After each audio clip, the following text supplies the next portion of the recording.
This video is brought to you by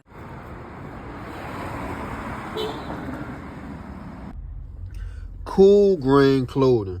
We done gone worldwide and we coming straight out of Baltimore. Come on down, shop with us at 215 West Saratoga Street. And if you can't come and shop with us in person, go online right now at coolgrainclothing.com and make your purchase.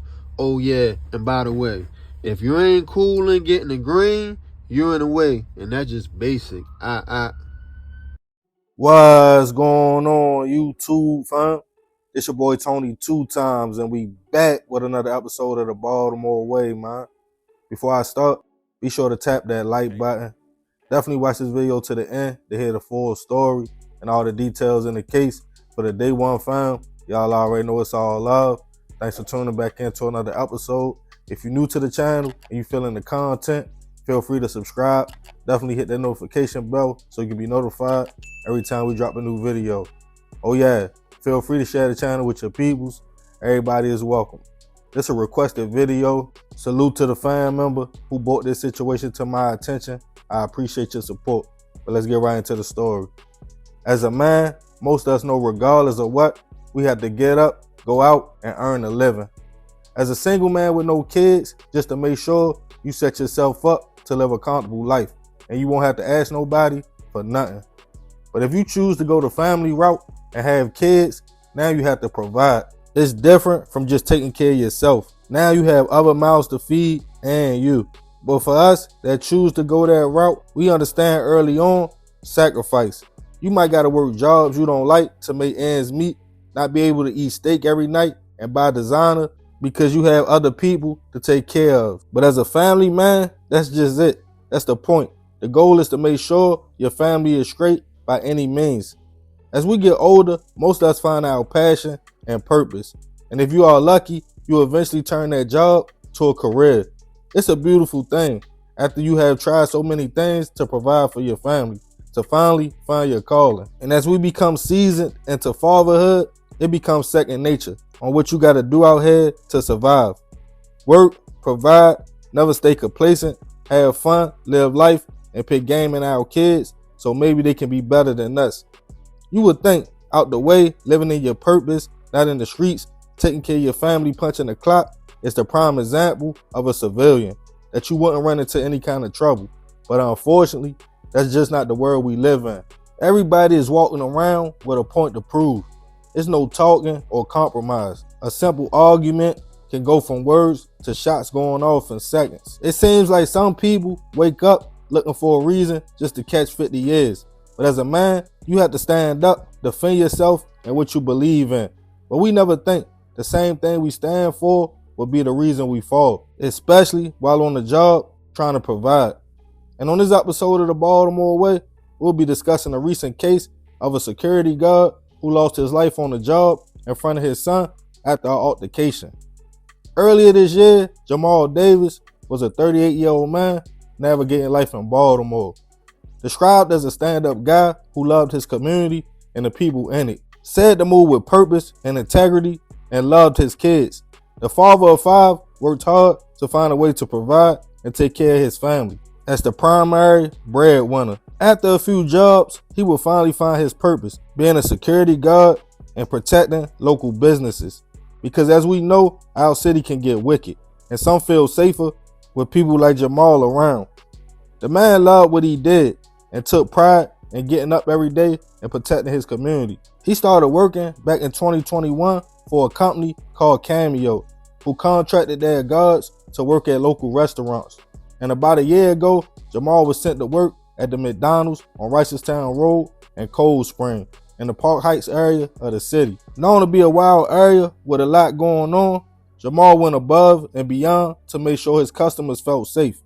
You had regulars that came in every day just to chop it up and talk to the man. And eventually, his 16-year-old son would even start working there with him. On January 12th of this year, it was a regular day for the family man. He headed to work, spoke to everybody that came in, and his son was also on the schedule this day as well. It got later into the afternoon. Jamal was sitting and talking to an elderly customer when some hoppers or teenagers walked into the restaurant. Somewhere in the mix, something happened. For Jamal to feel like he had to address the situation and reinforce the rules. As people was just buying food, the minor situation would turn into a full-fledged altercation. And in a matter of seconds, multiple shots went off, hitting the man. His son, who was working and witnessed the whole thing, came to his father's aid. As people called BPD, he called his mother, scared and in shock, telling her, "I'm trying to stop the bleeding. My father been shot, but I can't stop it. He is bleeding out." Police arrived to the location around 4 p.m. to find Jamal suffering from gunshot wounds. He was rushed to a local hospital, but unfortunately, the father and security guard would pass away from his injuries. People were in shock, and customers who talked to Jamal on the regular spoke out, saying how he was a man who stood for something, kept the troubled community safe, and only wanted to do right by his family. Some stated they were surprised of who it happened to, but not that the situation happened, because the city is wild right now. One of the main things was his son had to witness his father losing his life for simply doing his job. His company spoke out, sending their prayers to Jamal's family and stating how great of a man he was. The owner of the McDonald's also spoke out on how much of an impact Jamal had on the customers and the environment of the restaurant, making sure people felt safe. As police investigated, they at first had no leads on the situation, only that the parties that was alleged to be involved were juveniles. Jamal's family would start a GoFundMe in order to lay the man to rest. As the family was left to grieve, surveillance video of the incident was handed over to police. It showed a group of teens enter the restaurant. They all seemed to be geeking and acting crazy before Jamal went and tried to calm them down. It's alleged that's when one out the group either pulled the gun or grabbed Jamal's gun during the altercation and shot the man before they then all fled the scene. Still images and video was released of the teens, as now they are all wanted for questioning, but no one has been charged with any crimes as of yet. Rest in peace to Jamal, who family and friends stated just celebrated a birthday and was happy with his position in life. I send my prayers and condolences to his family, especially his 16-year-old who had to witness that. Hopefully, he can heal through the trauma. I will share the link to the GoFundMe in the description if anybody wants to support the family. It's always unfortunate for a life to be lost, but for doing your job and to be targeted by the same community you were trying to protect just hits a little harder. As another family man myself, who is the exact same age as Jamal, I understand personally the struggle of trying to stand for something and take care of your family, staying safe and out the way. But unfortunately for black men, our communities has made that a job within itself. We lost a lot of value for life. It used to be the street dude was the only one who had to watch their back because they was out there in that environment. But now it's everybody. You have to watch women, men, your family, your own circle, even the hoppers. You can't even view them as kids no more because they will take your life. It's terrible. We have to view our own people as a threat. And the crazy thing is, most of us only have that energy for each other.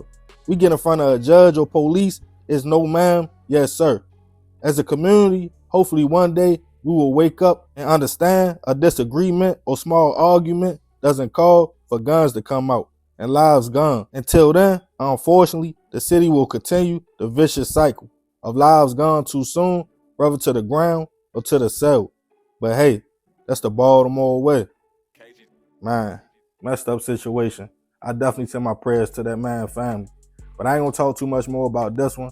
Y'all leave it in the comments. I appreciate you if you made it to the end. This is another episode of the Baltimore Way. It's your boy Tony 2 times. Love, fam. I'm out.